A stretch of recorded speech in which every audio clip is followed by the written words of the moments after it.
Buenas tardes, mi nombre es Andrea Lorenzo y el título del trabajo que les voy a presentar es An International Hierarchy of Science, Conquest, Cooperation and the 1959 Antarctic Treaty System, by Yuan Shao.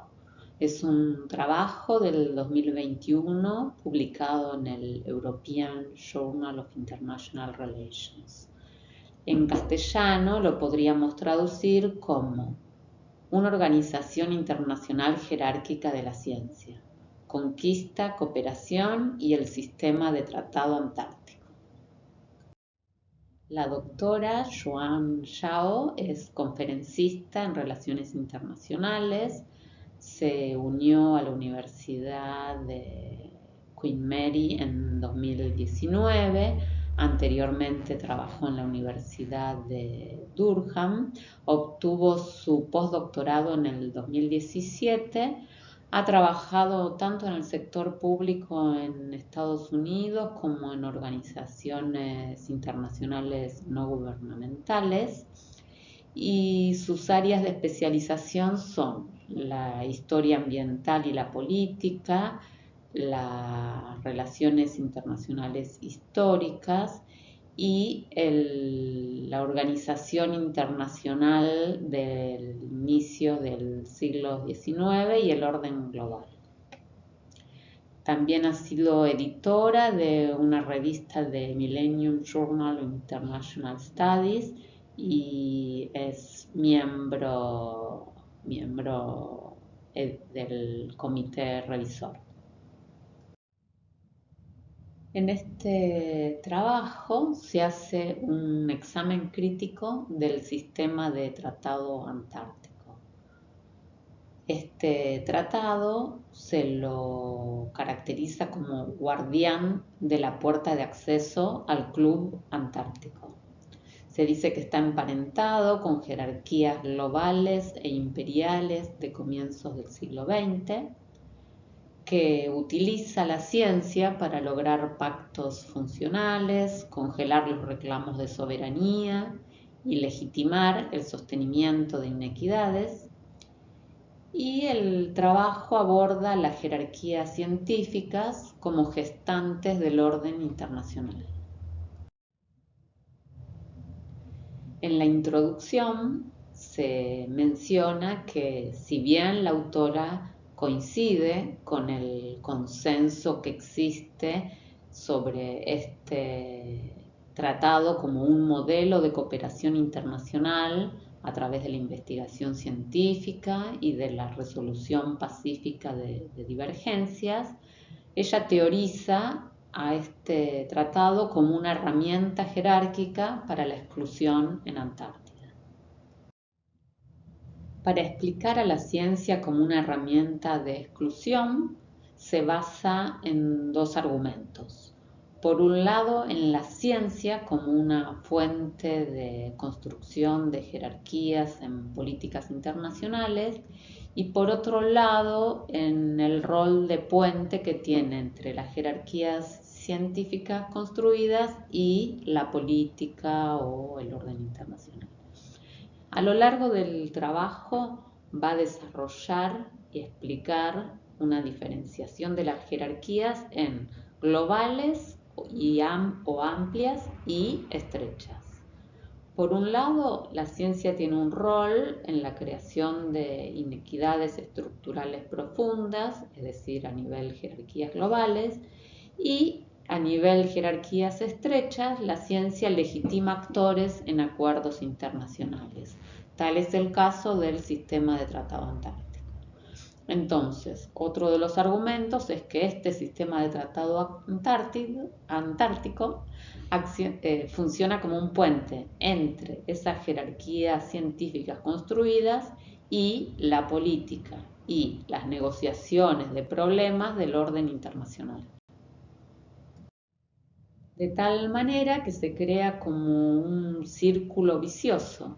Esas jerarquías globales e inequidades estructurales generan posibilidades políticas para sostener negociaciones funcionales y los resultados de esas negociaciones funcionales van a reforzar a las jerarquías globales existentes.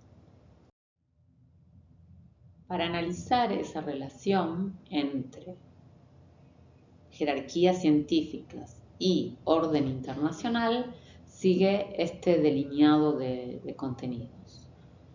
En una primera parte analiza la literatura en relaciones internacionales en el que se trabaja la ciencia como una jerarquía que contribuye al entendimiento del orden internacional.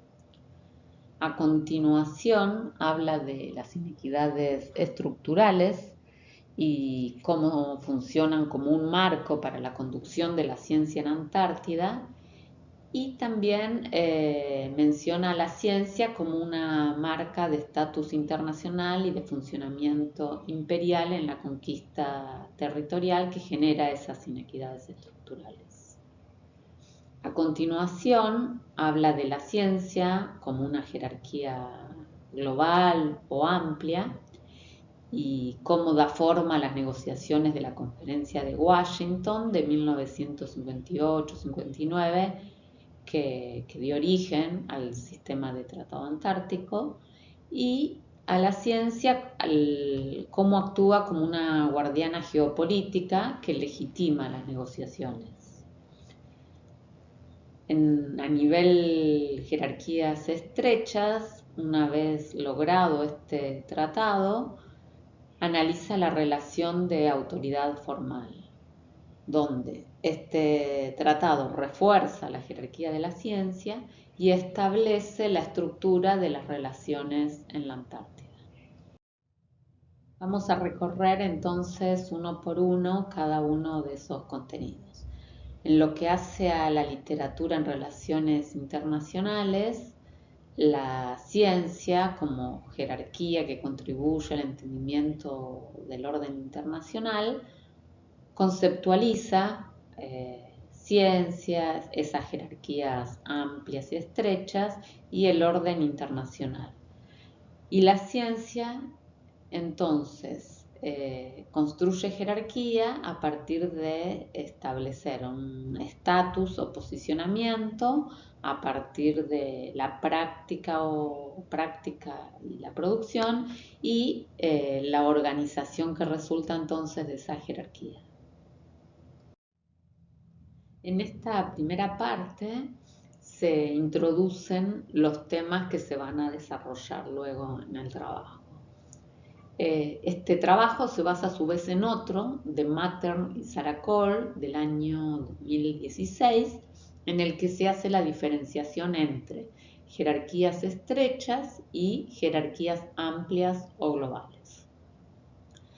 Las jerarquías estrechas surgen de una autoridad legítima que generan una determinada jerarquía u organización que refleja a su vez el orden político vigente. Los actores, mediante la lógica de comparación sopesada, que en inglés se designa trade-off, o a través de negociaciones, generan órdenes jerárquicos para incentivar la cooperación. El objeto de estudio en este tipo de jerarquías es una relación de autoridad o una negociación, como puede ser un tratado o una organización internacional.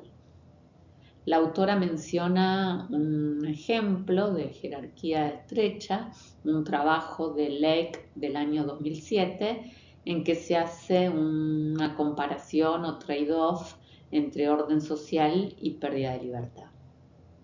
Entre paréntesis, un trade-off es una comparación de distintas alternativas en distintas áreas a cada una de las cuales se les otorga un puntaje y un peso relativo. Entonces, como resultado de la suma de todos estos puntajes, se puede hacer una selección de una de esas alternativas.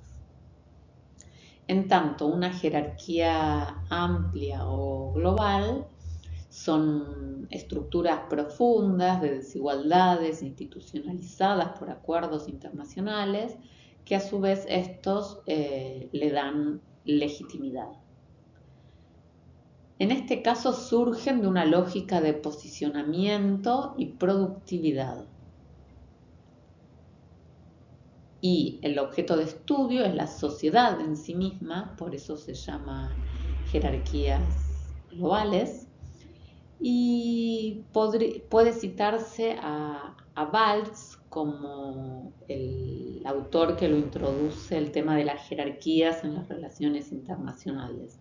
Él habla de anarquía y jerarquía y de las unidades del sistema internacional y cómo las estructuras de desigualdad forman el comportamiento de los actores. La diferencia entonces sería que en el caso de las jerarquías estrechas surgen como resultado de negociaciones y en el caso de las jerarquías globales surgen de una lógica consensuada de estatus o posicionamiento y productividad. La autora se separa de ese trabajo de Mattern y Saracol, ya que sostiene que esas jerarquías no se oponen, sino que coexisten y se refuerzan entre ellas.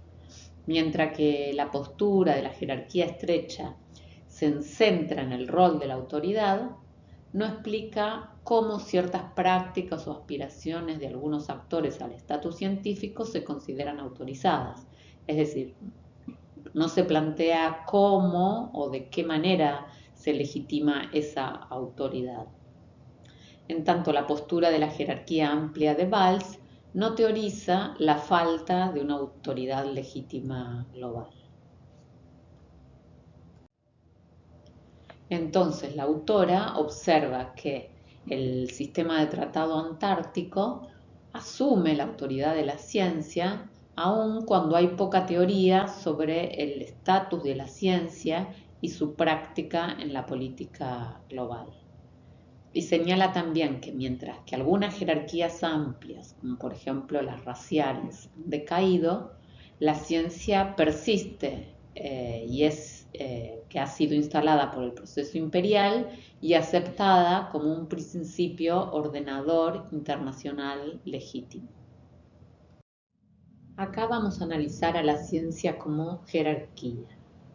Entonces, a fines del siglo XIX y comienzos del siglo XX, en las jerarquías globales extensas, la ciencia opera de dos formas. Por un lado, como una jerarquía de estatus y por otro lado, como una jerarquía en base a la productividad de conocimiento.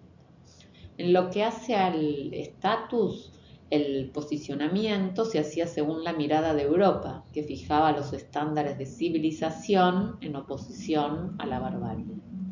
Por ejemplo, se medía las civilizaciones a través de su habilidad para aprovechar la energía.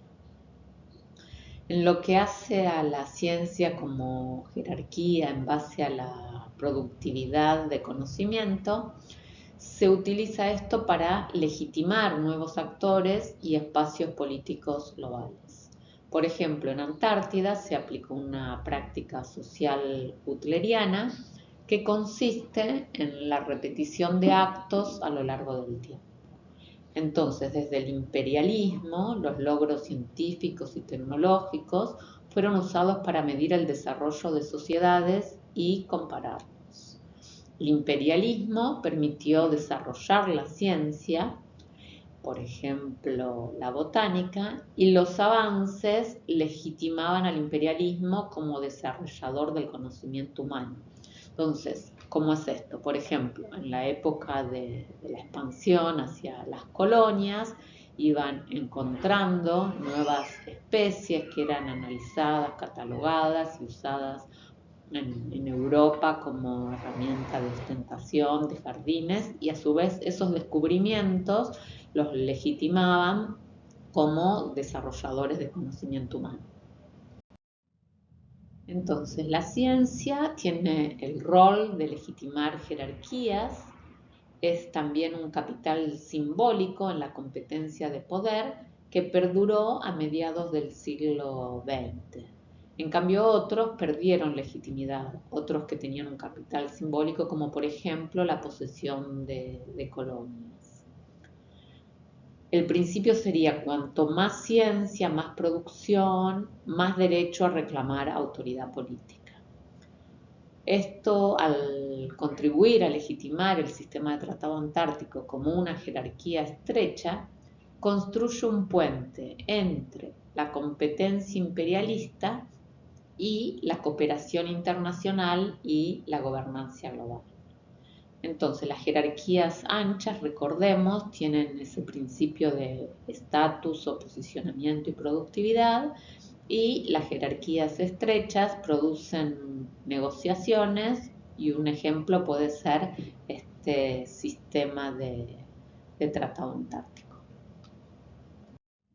En esta sección analiza las inequidades estructurales como el marco para la conducción de la ciencia en Antártida y a la ciencia como una marca de estatus internacional y de funcionamiento imperial de conquista territorial.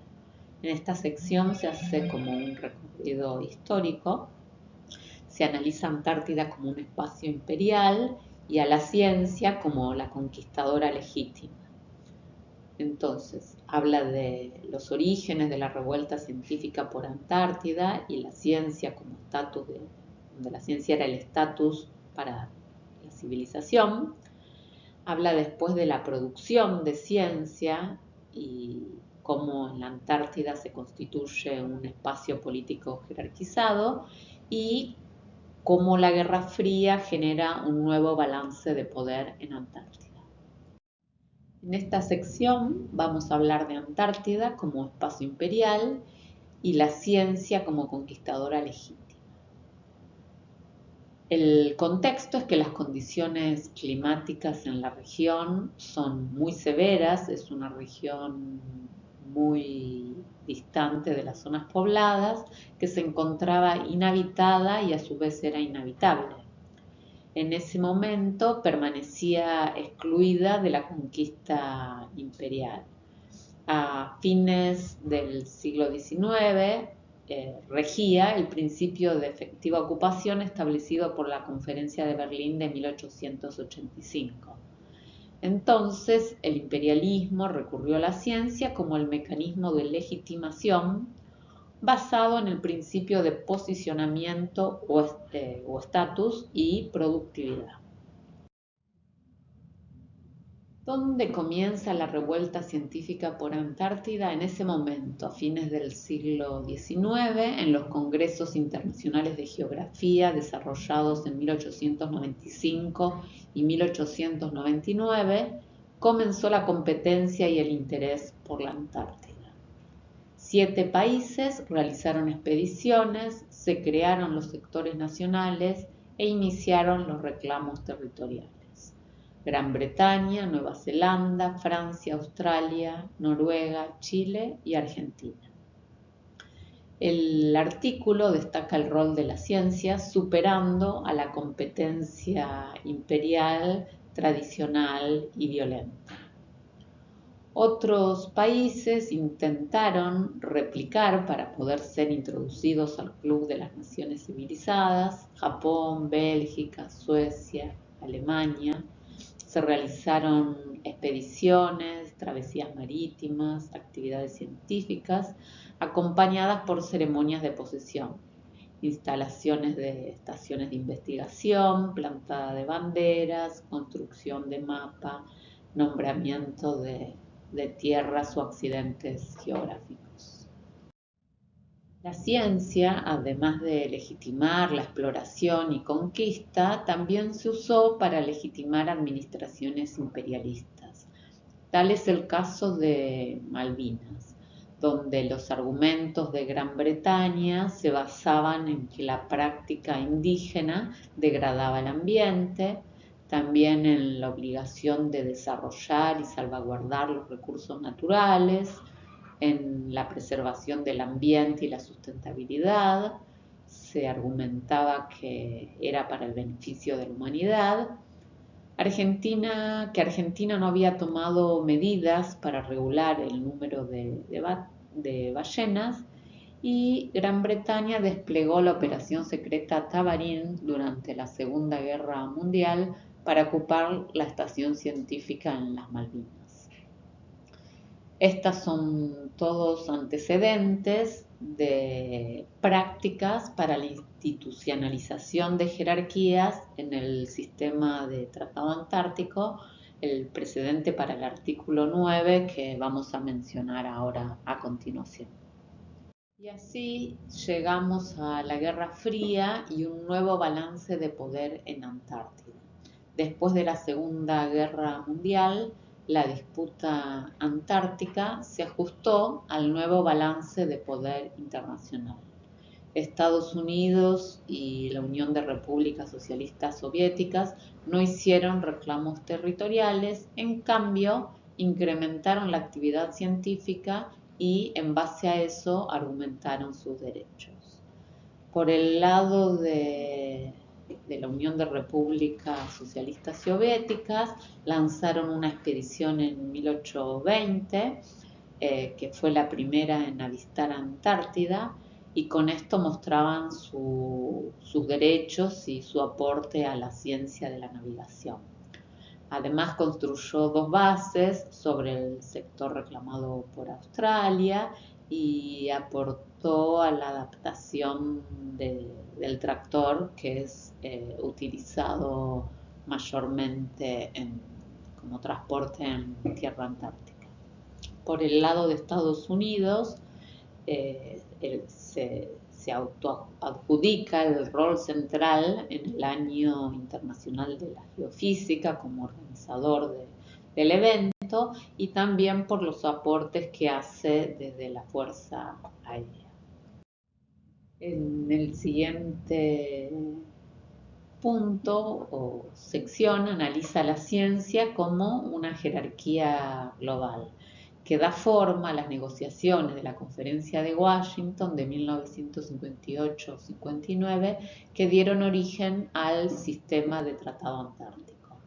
Entonces, la ciencia actúa como guardiana geopolítica que legitima las negociaciones. Por un lado, institucionalizando la jerarquía científica, determinando quiénes son los actores que están incluidos y los que quedan externos a la conferencia de Washington, y ahí se da la institucionalización de la ciencia como la normativa para la participación. El sistema de Tratado Antártico de 1959 comprometió a las potencias de la Guerra Fría con el interés por la humanidad. En el preámbulo se establece que Antártida será usada por siempre con fines pacíficos. El artículo 1 establece la prohibición de maniobras militares y ensayos de armas, y el artículo 5 la prohibición de disponer allí de residuos nucleares. Este tratado también institucionalizó la jerarquía científica como custodia del ingreso al Club de Actores Antárticos, y es a la vez un tratado exclusivo y excluyente. Por un lado, congela los reclamos de las 2 superpotencias de la Guerra Fría, y por otro lado deja fuera al bloque afroasiático, es decir, exclusivo porque sí suma a Estados Unidos y Rusia, basado en la producción científica que mencionamos antes, pero con ese posicionamiento y producción científica, con ese justificativo, se deja fuera al bloque afroasiático. Ninguna acción durante la vigencia del tratado constituirá base para confirmar, apoyar o denegar reclamos de soberanía. Entonces, por otro lado, congela los reclamos de los países reclamantes. Entonces, se puede observar que hay actores internos y externos a esa conferencia de Washington. En 1956, es decir, previo a su su ocurrencia, India encabezó el movimiento de no alineados en las Naciones Unidas, preocupada por la realización de ensayos nucleares en Antártida y su impacto en las condiciones climáticas en el mundo. Entonces Gran Bretaña instigó a Argentina y a Chile, que son los países con los que está en litigio por el sector antártico que disputan, los instigó dado que ellos tendrían mayor legitimidad por pertenecer al tercer mundo. También Francia y Noruega se opusieron y Gran Bretaña califica el argumento de India como basura científica. Antes de la conferencia, Estados Unidos, Reino Unido, Nueva Zelanda y Australia celebraron reuniones secretas para acordar previamente. Y el embajador de Estados Unidos, como sede del evento, invitó a Unión de Repúblicas Socialistas Soviéticas, Sudáfrica, Bélgica y Japón, y excluyó a otros interesados como Uruguay, Alemania, España, Suecia e India. En particular, India era miembro del Commonwealth. Entonces, bajo esta legitimidad de su producción científica, podía determinar quién participaba y quién no participaba. Se forjó en un acuerdo de cooperación y de esa manera se institucionalizaron las desigualdades. O sea, por un lado se forjó un acuerdo de cooperación y por otro lado se institucionalizaron las desigualdades. Y así llegamos a la discusión del artículo 9, que es el que institucionaliza a la ciencia como la normativa para la participación. Este artículo establece que hay que demostrar el interés por Antártida realizando actividades de investigación científicas, ya sea una estación científica o mediante expediciones. La intención de Gran Bretaña era solo sumar a Estados Unidos y la Unión de Repúblicas Socialistas Soviéticas y que el resto de los actores tuviera carácter consultivo. Como sus contribuciones eran innegables, se sumaron. También los países reclamantes originales necesitaban otros actores que reconozcan sus derechos congelados. Se agregó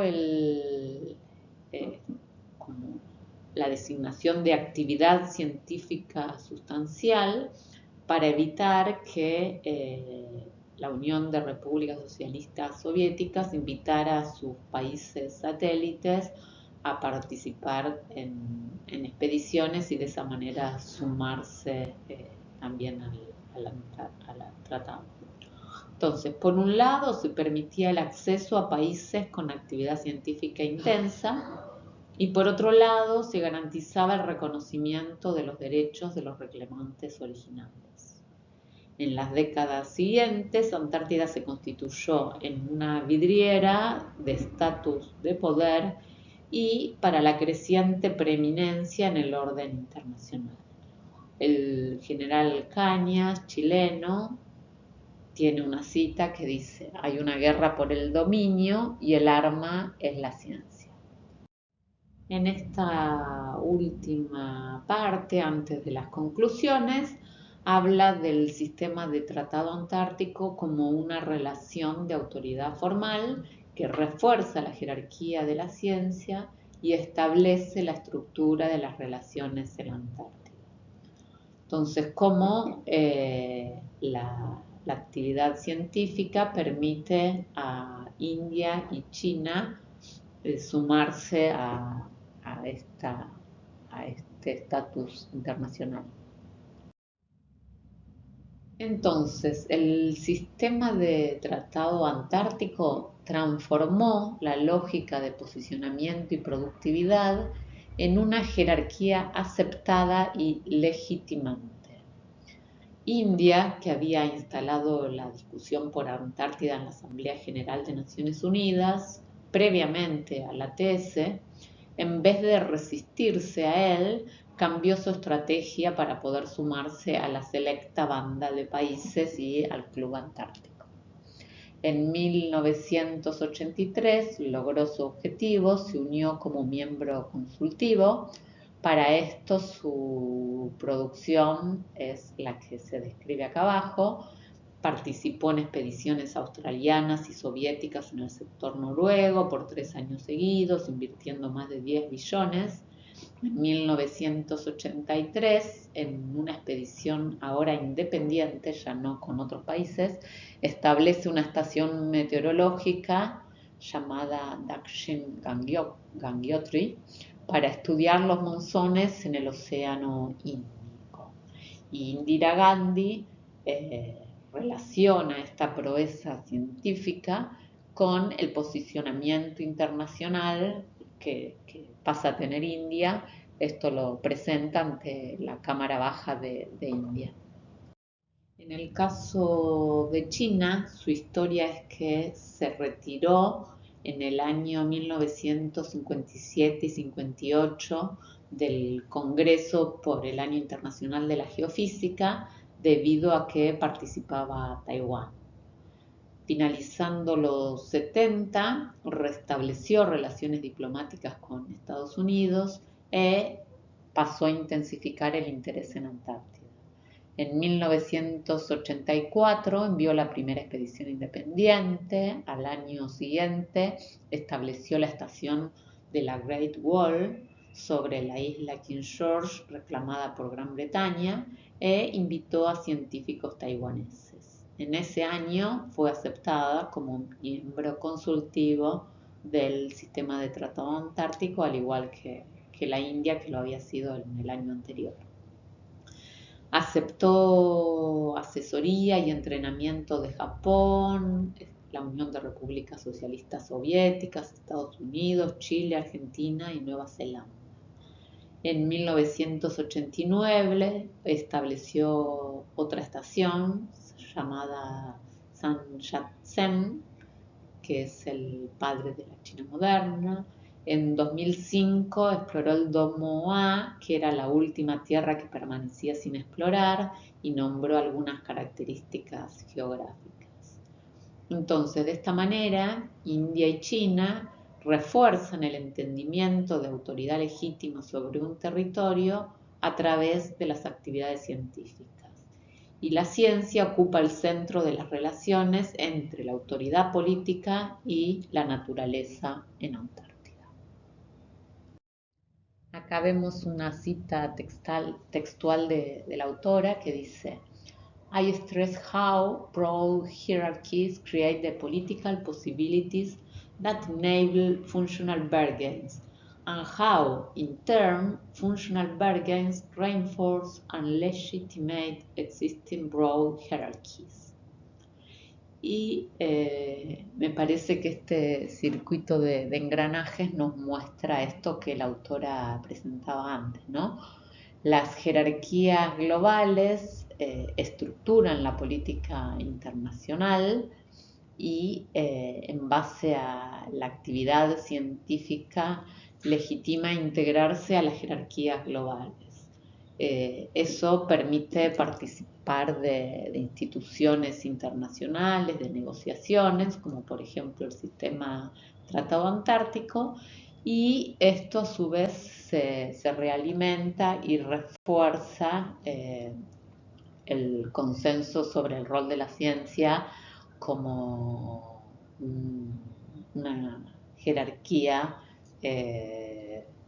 global que sostiene el orden internacional.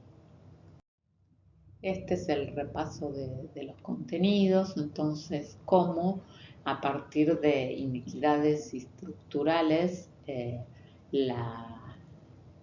los lugares donde no funcionaban los principios del imperialismo, la ciencia les da el marco que permite a través de la Conferencia de Washington firmar el sistema de tratado antártico, y este a su vez pasa a reforzar esas jerarquías, excluyendo algunos actores que querían sumarse, y la ciencia es la custodia de la puerta de acceso al Club Antártico.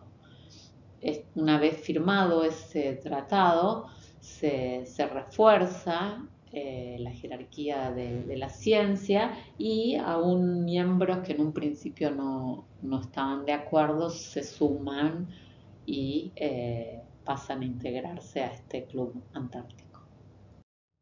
En la conclusión, la autora menciona que China está desarrollando un proyecto, el ASMA, Antarctic Specially Managed Area, basada en este discurso de autoridad científica, y externamente se visualiza como un primer paso para desafiar el orden internacional vigente.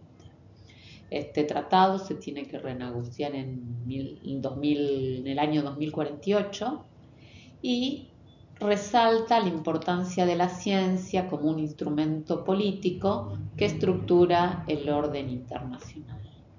La autora menciona que esto tiene implicancias en otras instituciones internacionales que a través de la ciencia resuelven problemas o brindan soluciones funcionales que pueden ir desde la gobernanza ambiental global hasta la salud global.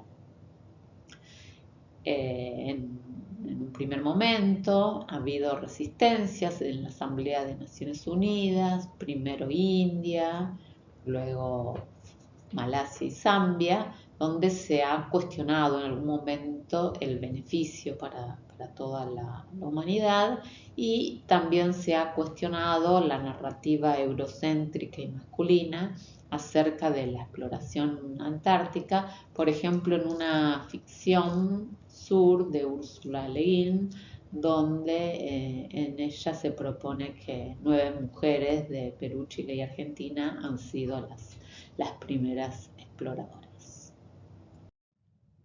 Como análisis de este trabajo, como un documento de relaciones internacionales, en el tiempo se menciona el año 1959, que es el momento de la firma del Sistema de Tratado Antártico. Sin embargo, en el desarrollo del trabajo se habla desde la primera ocupación hasta incluso la exploración en el año 2005 por China de los últimos territorios inexplorados. En cuanto al espacio, si bien la disputa es sobre Antártida, la Antártida es como un objeto de países ya existentes y con una geografía que se extiende a 4 continentes. En realidad África no estaría incluida. Lo que hace a la importancia de la Antártida se centra en la geopolítica, y no se menciona otros análisis de Antártida, por qué puede ser el interés, si es solo por sus recursos naturales o desde el punto de vista ambiental o como un espacio no habitado permanentemente, tiene otro interés y otras posibilidades. Otras cosas que me parece que subyacen es el concepto de poder y de ciencia, donde se ve una cara, se ve al poder como un creador de un orden internacional, en línea con una de las teorías de las relaciones internacionales, y a la ciencia en función de ese rol. Sin embargo, por ahí pueden encontrarse un montón de aportes de la ciencia haciendo una investigación más profunda. Otro análisis es pensar qué significa la exclusión, qué significa quedar excluido de este tratado antártico, y también plantearse el rol de la ciencia. Por ejemplo, se menciona a Darwin como una frase que dice Ideas of Racial Progress that Help Legitimate Imperial Practices, que es una de las bases del trabajo de Darwin, porque tiene una contribución innegable en muchas áreas, como por ejemplo como descubridor del nervio vago.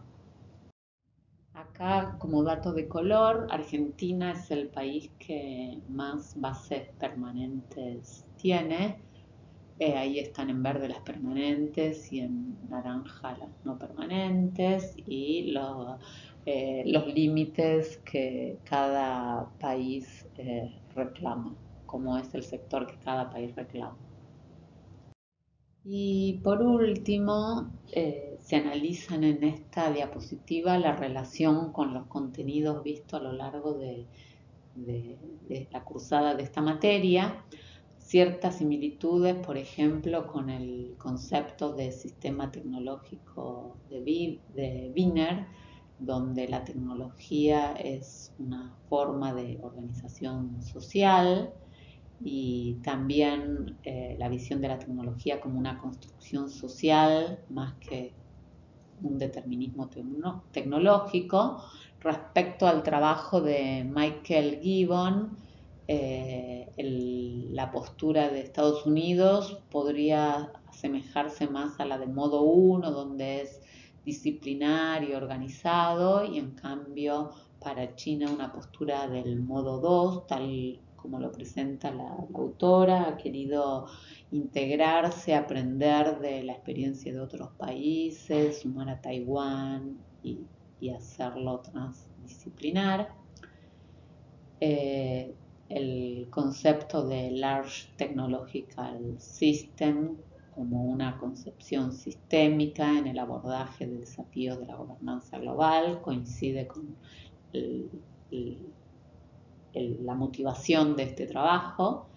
El pensamiento latinoamericano, si bien no está considerado en el trabajo, por ahí el punto es en que los dos analizan los roles de uno y otros países dentro del orden internacional.